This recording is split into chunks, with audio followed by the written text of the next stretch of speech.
Welcome to my media. So ఏంటంటే నార్మల్గా ఈ హ్యాకర్స్ కానీ అటాకర్స్ కానీ మన ఇన్ఫర్మేషన్ గ్యాదర్ చేయడంలో ఒక ముఖ్య పాత్ర వహిస్తారనేసి మనం చెప్పుకుంటాం కదా. లైక్ మన ఇన్ఫర్మేషన్ ఎట్లా గ్యాదర్ చేస్తారు, ఏ విధంగా గ్యాదర్ చేస్తారు, మనం ఎక్కడెక్కడ ఇస్తాము, తర్వాత ఏమేమి జరుగుతుందని వన్స్ ఒకసారి ఎక్స్ప్లెయిన్ చేస్తాను.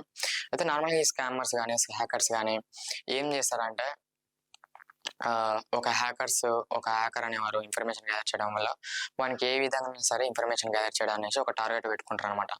సో ఈ డార్క్ వెబ్లో కానీ థార్ అనే బ్రౌజర్లో ఒక డార్క్ వెబ్లో వెబ్సైట్ ఉంటుంది. అందులో అయితే మన స్కామ్స్ లైక్ మన డేటా అనేది కొన్ని వేలలో చెప్పాలంటే డాలర్లు అయితే మన వేలం పాటలు లెక్క ఆ విధంగా వేసేసి స్కామ్ చేసి డాలర్స్ తీసుకొని మన డేటా అనేది మన పర్సనల్ డేటా అనేది మన గవర్నమెంట్ లైక్ మన ఇండియన్ గవర్నమెంట్ సంబంధించిన డేటా లైక్ చాలా ఇన్ఫర్మేషన్ అనేది గ్యాదర్ అయి ఉందన్నమాట. ఆల్మోస్ట్ ఒక 70% 30% డేటా మన పర్సనల్ డేటాస్ ఉన్నాయి. అవి డార్క్ వెబ్ లో కొన్ని వెబ్సైట్లలో స్టోర్ అయి ఉన్నాయి అనమాట. సో అక్కడికి అసలు ఈ డేటా ఎలా రీచ్ అవుతుంది, అక్కడికి ఈ స్కామర్స్ కానీ అటాకర్స్ కానీ మన పర్సనల్ డేటా అనేది వాళ్ళకి ఎట్లా చేరుతుంది, మన ఇంత సెక్యూర్ ఉన్న గవర్నమెంట్లలో తర్వాత ఇంత ప్రొటెక్ట్ ఉన్న సిచ్యువేషన్ లో కూడా మన డేటా ఎలా గ్యాదర్ అవుతుంది అంటే వాళ్ళకు. సో నార్మల్గా అయితే మనం మీ సేవ సెంటర్లో లైక్ మోర్ దెన్ చాలా ఛాన్సెస్ ఉన్నది మాత్రం మీ సేవ సెంటర్లు అనమాట. సోషల్ మీడియా అనేది సెకండ్ థింగ్. అయితే ఏదైతే మీ సేవ సెంటర్స్ ఉన్నాయో వీళ్ళు మాత్రం మన డేటా అనేది చాలా ఈజీగా లైక్ బాధ్యత లేకుండా మన డేటా అనేది ఈజీగా ఇల్లీగల్ గా బయట వాళ్ళకైతే అమ్మడం జరుగుతుంది. ఏ విధంగా నేను ఎక్స్ప్లెయిన్ చేస్తాను.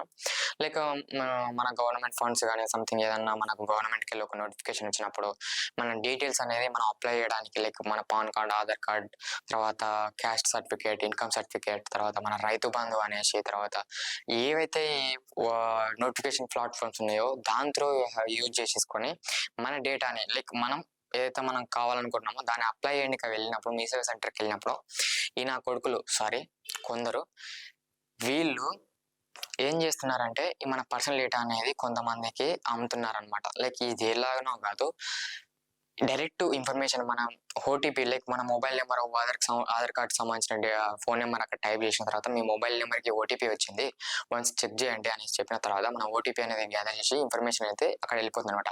ఇలా చాలా విలేజ్లలో అయితే ఎక్కువ జరుగుతున్నాయి. విలేజెస్ అంటే ఇప్పుడు నార్మల్గా చూసుకున్న అయితే ఎడ్యుకేషన్ పర్సన్ కూడా వాళ్ళకు కూడా వాళ్ళ తెలియకుండా ఇన్ఫర్మేషన్ గ్యాదర్ చేసి పెట్టుకొని వీళ్ళైతే స్కామర్స్లకి, తర్వాత హ్యాకర్స్కి, తర్వాత అటాకర్స్కి, తర్వాత డార్క్ వెబ్ లో ఒక యూజర్స్కి వీళ్ళకు మన డేటా అయితే అమ్మడం జరుగుతుంది అనమాట.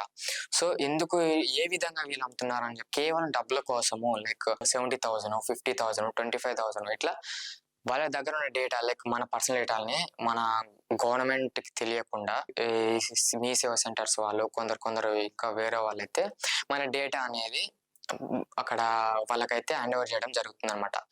సో ఈ విధంగా హ్యాండ్ ఓవర్ చేసిన తర్వాత వాళ్ళు ఏం చేస్తారంటే డార్క్ వెబ్ లో ఈ మన ఇన్ఫర్మేషన్ ఏదైతుందో ఇది స్టోర్ చేసి పెట్టుకుంటారు అనమాట. సో ఎప్పుడైనా ఫర్ ఎగ్జాంపుల్ ఎప్పుడైనా సిచ్యువేషన్ వచ్చిన తర్వాత మన ఇండియాకు సంబంధించిన ఏదన్నా యాక్టివిటీస్ జరిగినప్పుడు కానీ వాళ్ళకు వీక్నెస్ పాయింటర్స్ చాలా ఉంటాయి అనమాట. ఎందుకంటే మన ఇన్ఫర్మేషన్ మొత్తం అక్కడ వెళ్ళిపోతుంది అనమాట. సో ఇంకోటి ఏంటంటే ఈ డేటాను డాలర్లలో లైక్ వేలం పాట వేసి మరి ఎవరెవరికి మన డేటా తోటి అవసరం ఉంటుందో, తర్వాత మన కంట్రీకి సంబంధించిన డీటెయిల్స్ అయితే ఉంటాయి కదా అక్కడ ఆల్రెడీ నీ నేమ్ కొట్టి నీ ఎంటర్ కొడితే తర్వాత నీకు సంబంధించిన డీటెయిల్స్ అనేది వచ్చేటట్టు అక్కడ క్లారిటీగా అనేది చేస్తారనమాట. సో ఈ విధంగా చేసినప్పుడు మనం ఎవరైతే పెట్టుకున్నామో ఈ సంబంధించిన డేటా మొత్తం అక్కడ లీగల్గా లైక్ లీగల్ కూడా కాదు ఇల్లీగల్గా అయితే అక్కడైతే స్టోర్ చేసి పడుతుంది అనమాట.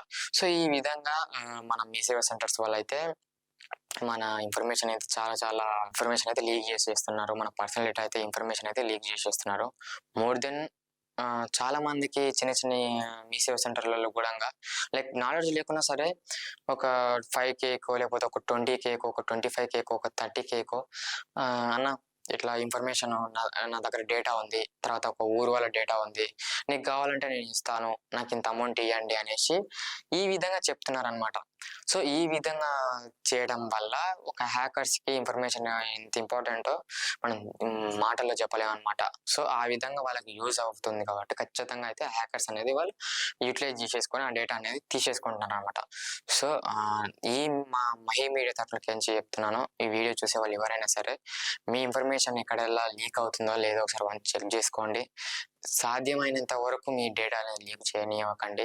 ఎవరిని నమ్మడానికి లేదనేసి నేను చెప్తాను. సో మా మహి మీడియా తరఫున వన్స్ ఒకసారి సోషల్ మీడియాకు ఒక ఒక అవేర్‌నెస్ టైప్‌లో ఈ వీడియో చేయడం జరుగుతుంది. సో, అందరూ దీనిపై అవగాహన తీసుకొని మీ పర్సనల్ డేటాని ఇంకా ఇంకా సెక్యూర్‌గా పెట్టుకుంటారనేసి అనుకుంటూ thanks for the watching. Then more update ఇలాంటి వీడియోస్ కావాలనుకుంటే కామెంట్ చేయండి, లైక్ చేయండి. నేను ఇలాంటి మన మీడియా తరపున మన మై మీడియా తరపున మై మీడియాలో ఇలాంటి వీడియోస్ మరెన్నో పోస్ట్ చేస్తా ఉంటాను. Thanks for the watching.